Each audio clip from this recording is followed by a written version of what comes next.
नमस्कार, स्वागत है आपका संसद टीवी पर। मैं हूं मनोज वर्मा और आप देख रहे हैं हमारा खास कार्यक्रम मुद्दा आपका।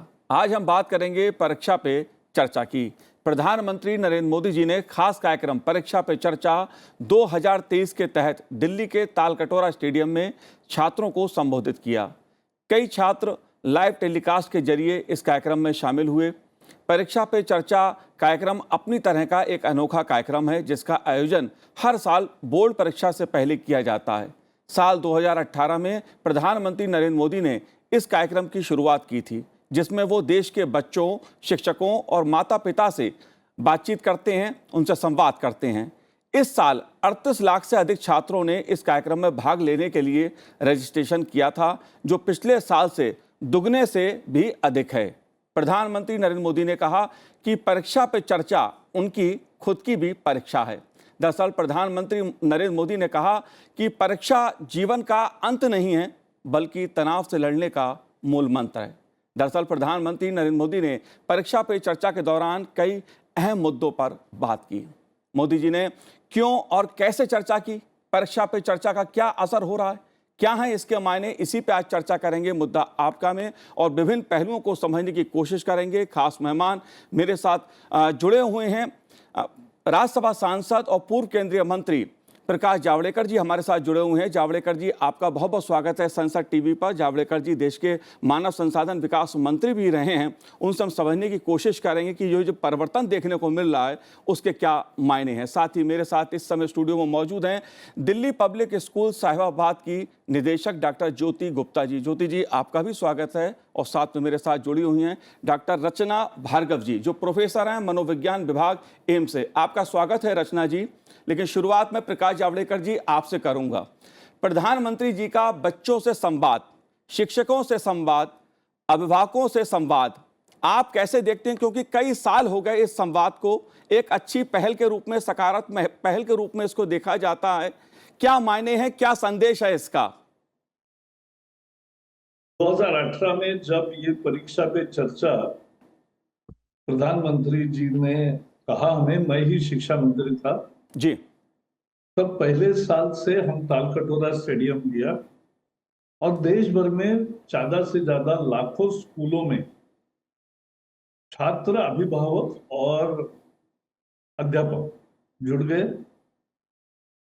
और ये दुनिया ने कभी देखा नहीं है कि देश का प्रधानमंत्री राजनीति की बात नहीं कर रहे, वो कैसे पढ़े, कैसे अच्छे अभिभावक बने, कैसे अध्यापक भी उसमें सीख सके, ऐसा सब बातें, कितना ओरिजिनल थिंकिंग है ये इसमें समझता है जी, जैसे। और ये हर साल उसका बढ़ता जा रहा है और ये छात्रों को बड़ा धीरज देता है, क्योंकि उनका मूल उद्देश्य यही था कि टेंशन नहीं, जी, अटेंशन दो लेकिन सेलिब्रेट हो। और दूसरा मुद्दा ये था, एग्जाम वॉरियर किताब है, वो हमने नेशनल बुक ट्रस्ट के द्वारा 11 भाषाओं में भाषांतर भी किया और हिंदी, इंग्लिश पहले से ही आया था। तो ये भी करोड़ों की संख्या में उसकी बिक्री हो गई जी, मैंने तो दुनिया का कोई भी राजनेता इस तरह से, और वो कोई टीचर, प्रिंसिपल या कुछ ऐसे नहीं रहे हैं, तो भी उनका जो मूलगामी चिंतन है जी, वो इसमें दिखता है। जैसे आज मुझे सबसे अच्छा लगा, उन्होंने कहा कि छात्रों ने एक और भाषा सीखनी चाहिए, क्योंकि भाषा सीखने का बचपन में बहुत कैपेसिटी होती है, उम्र बढ़ने के बाद कम होती है। और इसलिए उन्होंने कहा कि दुनिया के सबसे जो पुरानी भाषा है, पहली भाषा एक तरह से है, वो तमिल है जी। तो क्यों नहीं तमिल के 20-25 वाक्य सीखना चाहिए। तो ये एक बड़ा मार्मिक उन्होंने संदेश दिया कि नहीं, भारत की विविधता, भाषाओं की विविधता भी है जी, भाषाएं सीखनी चाहिए। जी। और दूसरा उन्होंने एक दूसरी अच्छी आइडिया बताई, क्योंकि अभी सारे बच्चे गैजेट में ही है, मोबाइल फोन में ही सारे व्यस्त है। तो उन्होंने कहा कि 6 घंटे एवरेज स्क्रीनिंग टाइम है, जो गलत है, और इसलिए सप्ताह में एक दिन आप व्रत रखिए कि उस दिन फोन को टच नहीं करेंगे, गैजेट्स को नहीं देखेंगे, वीडियो गेम नहीं खेलेंगे, और उसके साथ साथ घर में एक कोना, एक रूम तो ऐसी बनाओ कि जहां घर के किसी को भी गैजेट लेकर आने की परमिशन नहीं देगी। जी बिल्कुल। करे तो बिल्कुल। बहुत अलग, हर हर साल मैंने पांचों, जी ये 4 साल था, सारे 6 मैंने सुने हैं। तो अद्भुत प्रतिभा है, और एक उनकी concern for betterment of society वो जी दिखती है। तो यही अभी मुझे इतना कहना है। जी। जाहिर सी बात है, इसके तमाम पहलू हैं, क्योंकि बच्चे देश का भविष्य हैं। इस नाते भी, क्योंकि देश में जिस कारण तनाव के चलते ऐसी खबरें सामने आती हैं कि बोर्ड परीक्षा से पहले या उसके उपरांत आत्महत्या की घटनाएं सामने उभर के आती हैं, जो अपने में बेहद चिंताजनक स्थिति होती है किसी भी माता पिता के लिए, समाज के लिए, राष्ट्र के लिए। जाहिर सी बात है, प्रधानमंत्री जी ने अपने संबोधन में परीक्षा से तनाव की बात की, टाइम मैनेजमेंट की बात की, शिक्षकों से संवाद किया कि डंडे से डिसिप्लिन नहीं। उन्होंने बात अभिभावकों से भी की, माता पिता से भी की कि अपने इच्छाओं को बच्चों पर थोपे नहीं। स्टेटस सिंबल की बात की उन्होंने। तमाम ऐसी बातें की हैं। देखते हैं, आइए प्रधानमंत्री नरेंद्र मोदी जी ने क्या कहा। देश के कोटि कोटि विद्यार्थी मेरी परीक्षा ले रहे हैं, और मुझे ये परीक्षा देने में खुशी होती है, आनंद आता है, क्योंकि मुझे जो सवाल मिलते हैं लाखों की तादाद में, बहुत प्रोएक्टिवली बच्चे सवाल पूछते हैं, अपनी समस्या बताते हैं, व्यक्तिगत पीड़ा भी बताते हैं। मेरे लिए बड़ा सौभाग्य है कि मेरे देश का युवा मन क्या सोचता है, किन उलझनों से गुजरता है, देश से उसकी अपेक्षाएं क्या है, सरकारों से उसकी अपेक्षाएं क्या है, उसके सपने क्या है, संकल्प क्या है। यानी सचमुच में मेरे लिए ये बहुत बड़ा खजाना है। जी बिल्कुल, तमाम महत्वपूर्ण बातें प्रधानमंत्री जी ने अपने संबोधन में की, और सीधा संवाद देश के बच्चों के साथ प्रधानमंत्री जी जब परीक्षाओं से पहले करते हैं तो उसके अपने खास मायने होते हैं। लेकिन पिछले कई सालों से यह संवाद हो रहा है, इसका आयोजन किया जाता है, लेकिन क्या असर हुआ है जमीन पे? ज्योति जी, आप एक स्कूल की निदेशक हैं, स्कूल चलाती हैं आप, क्या बच्चों पर असर है इसका? जमीन पे क्या असर देखने को मिलता है? बच्चों पे इसका बहुत असर होता है, बहुत उत्सव का माहौल होता है। जब भी परीक्षा पे चर्चा का अनाउंसमेंट होता है, बच्चे तरह तरह की अपनी एक्टिविटीज़ करते हैं, अपने सवाल पूछते हैं, सवाल अपलोड करते हैं। जाहिर है बट काफ़ी सारे बच्चों के एक जैसे सवाल होते हैं, तो उनको ये रहता है कि शायद उनके सवालों का जवाब जो उनके टीचर्स नहीं दे पा रहे हैं, जो उनके पेरेंट्स नहीं दे पा रहे हैं, उनकी बात नहीं समझ पा रहे हैं, तो प्रधानमंत्री के ज़रिए से वो जवाब अपने पेरेंट्स को दिलवाते हैं और अपने टीचर्स को दिलवाते हैं। और जो एक बात शुरू से प्रधानमंत्री जी बोलते हैं कि एग्ज़ाम्स को एक ओकेजन की तरह, एक उत्सव की तरह लेना चाहिए, और जब आप सारा साल इतनी मेहनत करते हैं तो उस मेहनत को ये दर्शाने का वक्त होता है कि आपने कितना सीखा है और आप कितना कर पा रहे हैं। तो उसको एक स्ट्रेस के तौर पे ना लेके उसको एक फेस्टिवल के तौर पे लेना चाहिए और अपना बेस्ट जो है वो देना चाहिए। जैसे आज भी उन्होंने कहा कि जो पहला ही सवाल था कि परिवार का इतना प्रेशर होता है, आसपास का इतना प्रेशर होता है बच्चों पे, तो मेरी जो क्षमता है मैं सिर्फ उतना ही कर पाता हूँ, तो मैं क्या करूँ, मैं बहुत स्ट्रेस में हूँ। तो बहुत सारे बच्चे अपना हाथ काट लेते हैं, सुसाइड कर लेते हैं, तो हम क्या करें? तो इसका जवाब उन्होंने बहुत सरलता से दिया कि ये आपकी अपनी जर्नी है, ये आपकी अपनी क्षमता है, उसके हिसाब से जितना आप बेस्ट कर पाएंगे वो करना चाहिए। और किस बात का स्ट्रेस है? आखिर में है तो ये सिर्फ इम्तिहान ही ना, और हमने तो सारा साल पढ़ा ही है, तो उसका जवाब ही तो देना है हमें, तो स्ट्रेस किस बात का लेना है। जी। तो बच्चों पे ये असर होता जा रहा है, बच्चे इसको बहुत सीरियसली लेते हैं और इसको अपनाते हैं और अपने परिवार को, अपने टीचर्स को भी बोलते हैं कि ये हम आराम से कर लेंगे, इसको इम्तिहान को हम कर गुजरेंगे। जी। तो बहुत इफ़ेक्ट है और बहुत उत्सव का माहौल होता है जब भी परीक्षा पे चर्चा का इवेंट आता है और प्रधानमंत्री जी बात करते जी। हैं। पूरे स्कूल में उत्सव होता है। आज भी हमारे ही स्कूल में बच्चों ने, सबने इकट्ठे होके बड़ी स्क्रीन पे देखा, उसके बाद डिस्कशन होता है, तो एक ये डिस्कशन का मुद्दा भी बन जाता है। जी। बच्चे आपस में भी डिस्कस करने लगते हैं इस बात को कि हम स्ट्रेस क्यों लें, हम स्ट्रेस क्यों लें और हम एग्ज़ाम को एक उत्सव की तरह क्यों ना मनाएं। जी, जाहिर सी बात है, जब देश के प्रधानमंत्री नरेंद्र मोदी जी बच्चों से परीक्षा पे चर्चा करते हैं तो उसके अपने खास मायने बच्चों के लिए भी हो जाते हैं। जाहिर सी बात है, आमतौर पे जो देश के नेता होते हैं, प्रधानमंत्री होते हैं, वो राजनीतिक संवाद करते हैं, किसी और मुद्दों पे बोलते हैं, लेकिन प्रधानमंत्री नरेंद्र मोदी जी ने पिछले कई सालों से एक शुरुआत की है कि वो शिक्षा, परीक्षा, इन मुद्दों पे चर्चा करते हैं बच्चों के साथ सीधी। रचना जी, मैं आपसे समझना चाहता हूं कि अपने संबोधन में प्रधानमंत्री जी ने मानसिक स्वास्थ्य की बात की कि जो बच्चों पर स्ट्रेस का असर होता है, उनका जिस तरह से मनोविज्ञान प्रभावित होता है, असर करता है उनके जीवन को, इस पहलू को आप कैसे देखती हैं? क्योंकि यह मुद्दा जो है तनाव का, आत्महत्या से भी जुड़ा है। बहुत दुखद पहलू है ये, लेकिन देश में हजारों बच्चे परीक्षा के आसपास तनाव के चलते आत्महत्या करते हैं, अपने आप को नुकसान पहुंचाते हैं। इस पहलू को आप कैसे देखती हैं? सही बोला आपने कि आजकल बच्चों में परीक्षा को लेके इतना तनाव हो जाता है कि हम अक्सर बोर्ड एग्जाम्स के समय में हम अक्सर सुसाइड की या सेल्फ हार्म, अपने आप को हानि पहुंचाना, इसकी वारदातें बढ़ जाती हैं।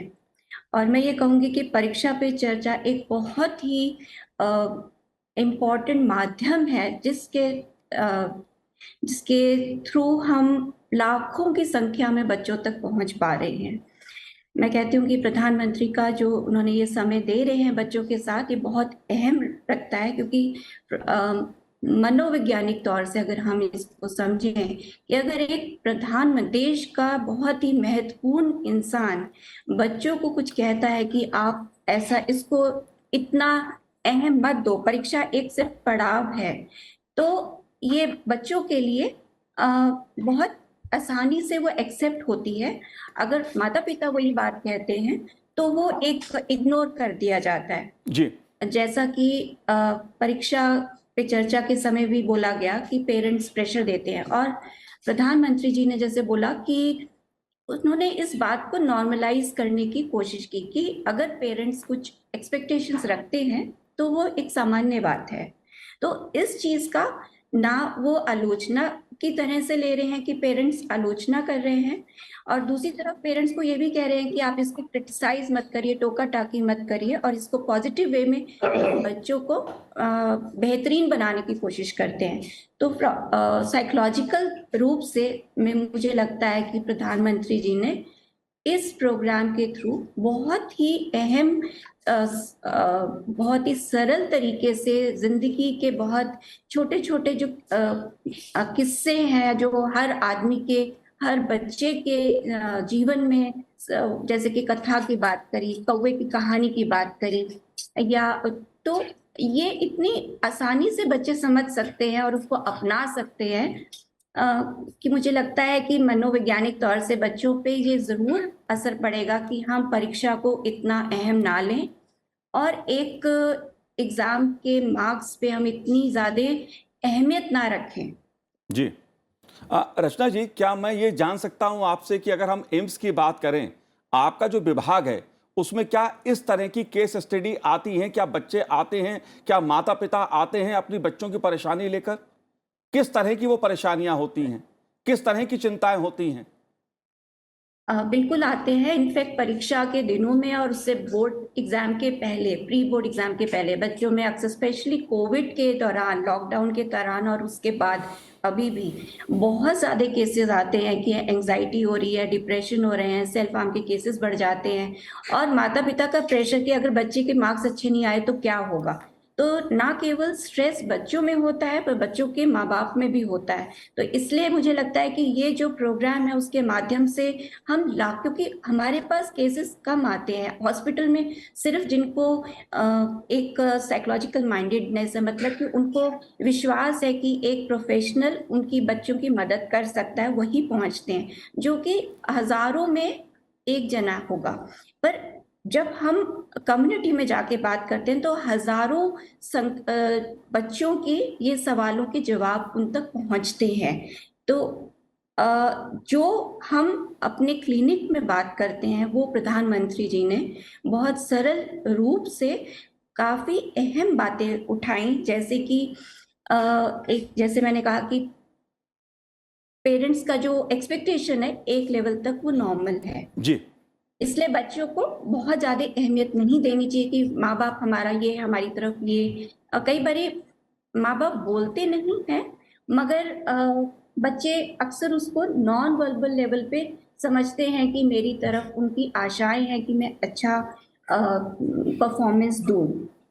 पर इसके साथ साथ जो प्रधानमंत्री ने एक दूसरा बहुत अहम बार बार ये बात उठाई कि कोई भी आलोचना करे तो हम एक तरफ इग्नोर करें, उसको अहमियत ना जी। दें, दूसरी तरफ हम सेल्फ एनालाइज, मतलब कि हम अपने में बिल्कुल। झांक के देखें कि मेरी कितनी काबिलियत है और बिल्कुल क्या मैं कितना कर सकता हूँ। बिल्कुल बिल्कुल प्रकाश जावड़ेकर जी, क्योंकि मुद्दा परीक्षा का है, साथ में तनाव भी जुड़ा है, और मैं थोड़े आत्महत्या की बात इसलिए भी बार बार ला रहा हूं, खुद को नुकसान, खुद की चिंता, डिप्रेशन की बात, क्योंकि ये एनसीआरबी के आंकड़े एक बताते हैं देश की तस्वीर कैसी है। देश के कई राज्य हैं जहां पर इस तरह की घटनाएं उभरकर सामने आती हैं। मेरा सवाल आपसे यह है कि सरकार ने नई शिक्षा नीति भी अपनाई है, उसका भी ऐलान किया है।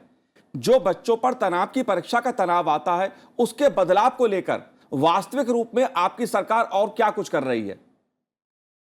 पहले तो नई राष्ट्रीय शिक्षा नीति जो है जी। वो तो 3 उम्र से 8 उम्र तक कोई किताब नहीं, कोई लिखा पढ़ी नहीं, कोई एग्जाम नहीं, कॉग्निटिव स्किल्स का डेवलपमेंट, जी। ये उसका मूल मुद्दा है। और आगे भी परीक्षा तनाव विरहित हो, ये उसका एक आत्मा है। आज प्रधानमंत्री ने एक बड़ा अच्छा कहा, हौसला बढ़ाने वाली बात, 2 बातें की जी। उसे। पहले ये कि 1 exam is not the end of the life. एक परीक्षा का यश या कम अपयश ये कोई अंत नहीं होता है।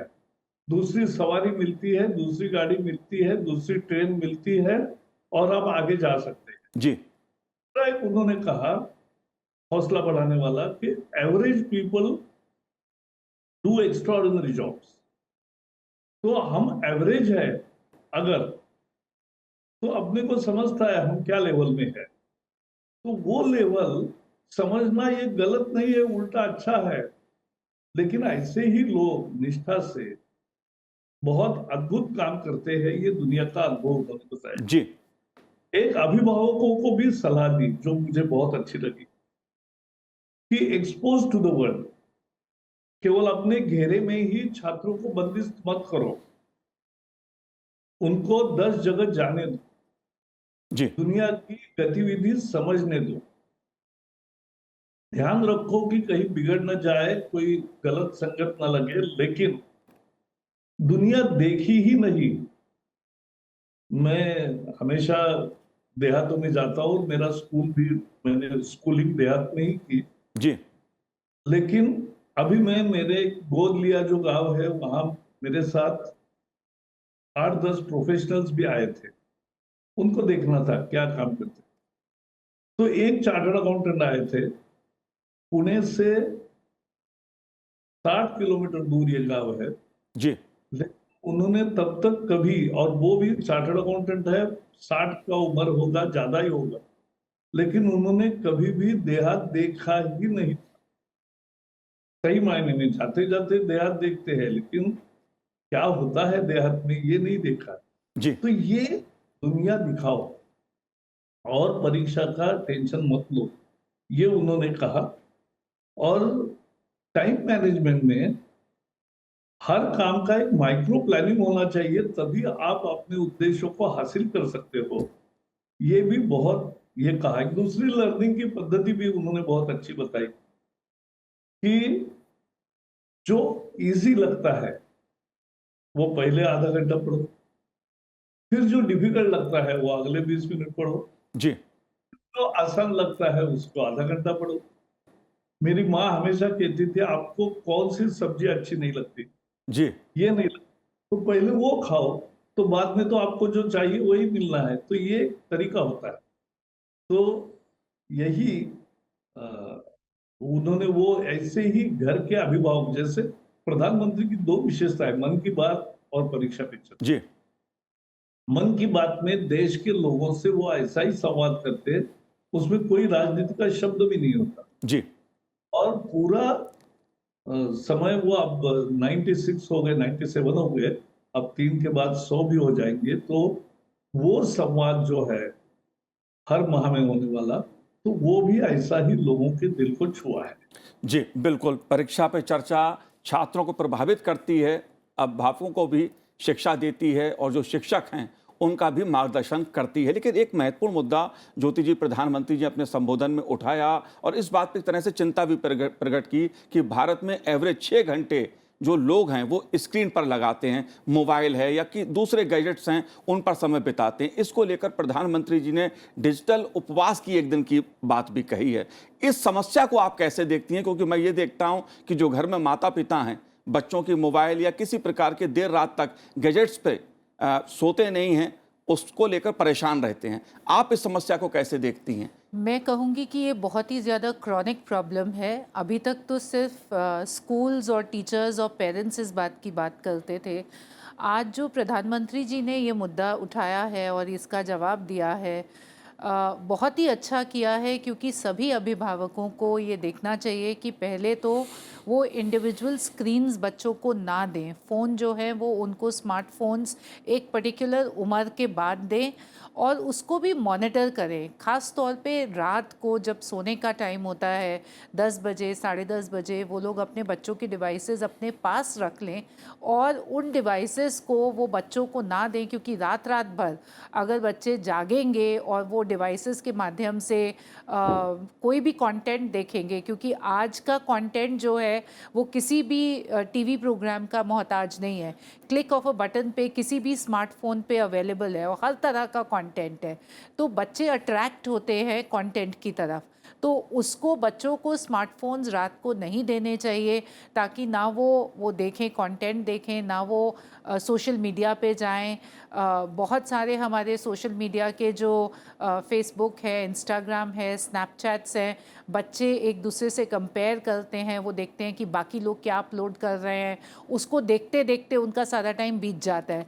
और सुबह जब स्कूल जाने का टाइम होता है या इम्तिहान देने का टाइम होता है, तब तक वो बीत चुका होता है। तो अगर बच्चे अपना टाइम मैनेज नहीं करेंगे और वो सही समय से पढ़ाई नहीं करेंगे और स्क्रीन में बिज़ी रहेंगे, तो जाहिर है जब वो समय आ जाता है इम्तिहानों का, तो वो उस वक्त बहुत परेशान हो जाते हैं। एक महत्वपूर्ण मुद्दा और प्रधानमंत्री जी ने उठाया कि अब खुद को बच्चे रिफ्रेश करें, और उसमें उन्होंने उदाहरण दिया कि बच्चे पहाड़ा भूल रहे हैं, अपनी क्षमता को खो रहे हैं। इसकी वजह आप क्या मानती हैं? तो इसकी भी वजह मैं मानती हूँ कहीं ना कहीं जो है सोशल मीडिया और स्क्रीन टाइम रिस्पॉन्सिबल है। और पेरेंट्स भी बहुत ज़्यादा वक्त जो है वो बच्चों के साथ नहीं लगाते हैं। अगर परिवार में 4 लोग हैं और 4 फ़ोन हैं, तो सभी लोग अपने अपने डिवाइसेस पे लगे रहते हैं।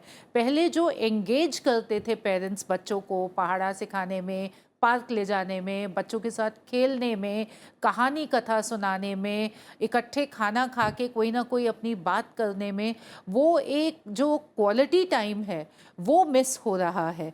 तो बच्चों को हमें उसी तरीके से सिखाना चाहिए जिस तरीके से हम पहले बच्चों के साथ एंगेज होके सिखाते थे। अभी ऐसा नहीं होना चाहिए कि आपने एक आईपैड या कोई भी डिवाइस पे आपने एक पोएम लगा दी, आप गाना लगा दिया, उधर इधर से हम खाना खिला रहे हैं बच्चों को, उधर से वो चल रहा है, बिल्कुल। तो वो नहीं होना बिल्कुल चाहिए। ज्योति जी। रचना जी, आखिरी सवाल मेरा आपसे है, क्योंकि बात प्रधानमंत्री जी ने अनुशासन की भी की है, लेकिन डंडे के साथ डिसिप्लिन, इसको लेकर भी उन्होंने अपनी एक तरह से चिंता प्रकट की है और उसमें कहा कि शिक्षक जो हैं बच्चों के साथ अपनेपन का भाव अपनाएं। इस पे आपका क्या कहना है, क्योंकि यह मुद्दा ऐसा है क्योंकि डर से भी जुड़ा है। आप कैसे देखती हैं इस पहलू को? ये दोनों ही चीजें लिंक्ड हैं। मैं कहूँगी कि जो इंटरनेट की बात हुई है और अभिभावक किस तरह से बच्चों के तरफ पेरेंटिंग करते हैं या टीचर्स पेश आते हैं, इसमें मैं एक चीज बोलना चाहूंगी, क्योंकि हम लोग यहाँ पे चाइल्ड गाइडेंस क्लिनिक और बिहेवियरल एडिक्शन क्लिनिक दोनों ही एम्स में रन करते हैं और पेरेंट्स और बच्चे हमारे पास आते हैं। Times have moved on, we are living in a technology world. हम टेक्नोलॉजी के बगैर नहीं रह सकते। बच्चों को ऑनलाइन बहुत सारी इंफॉर्मेशन देखनी पड़ती है, प्रोजेक्ट्स के काम करने पड़ते हैं, और अगर हम कहें कि बच्चे उसके बगैर रह ले, वो संभव नहीं है, वो प्रैक्टिकल नहीं है।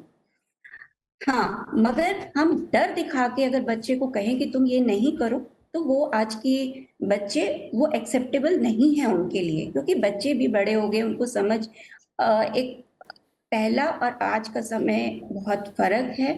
और बच्चों के साथ अगर हम उनके साथ इन्वॉल्व होके काम करते हैं, तो अभिभावक को भी पता चलता है कि उनकी क्या नीड है और बच्चों को भी पता चलता है कि वो मेरे साथ एंगेज्ड हैं। तो अगर मैं उसके ऑल्टरनेटिव ऑप्शंस भी समझ में आते हैं कि अगर मुझे ये पढ़ना है तो मैं कैसे इन चीजों को सीख सकता हूँ।